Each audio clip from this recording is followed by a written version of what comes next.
Sevgi muhabbat haqidagi videoyimdan keyin bitta bola yozibdi. Aka, erkak kishi bitta narsaga erisha olmasa, hech narsa qilmaydi debsiz. Meni maqsadim o'sha geylik olish. Erkak kishining maqsadi bo'ladi bu geylik olish debdi-da. Nima mashina haydaysiz desam, Gentra oldim yaqinda deydi. Ozgina qo'shib geylik olmabsiz desam, qanaqa qilib geylik qimmat-u deydi. Yili eskilarni beradi.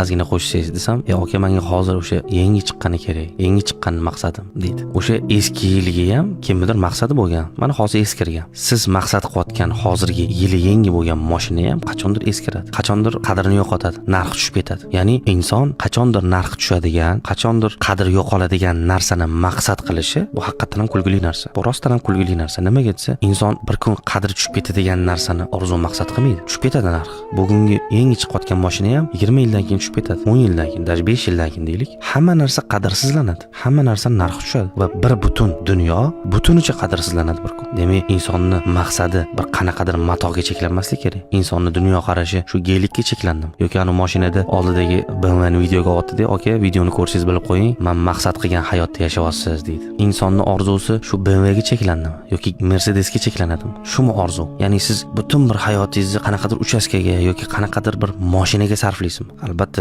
imkoniyatingiz bo'lgandan keyin olish kerak. Bunga qarshi emasman, lekin maqsad, e'tibor, fokus shunga qaratilishi kerak. Arziydimi shunaqa bo'lishga? Yo'q bo'lib ketadigan, bir kuni metallonga aylanadigan yoki bir kuni bizilib ketadigan uchastka bo'lsa misol uchun, yoki umuman qadri bo'lmaydigan narsani inson maqsad orzu qiladi. Bu kulgili. Shuning uchun ham inson orzu qilganga yarasha, fokusini qaratganga yarasha, eng oliy, eng go'zal, hech qachon tugamaydigan narsaga qaratishi eng to'g'ri, aqlli, oqilona fikr bu.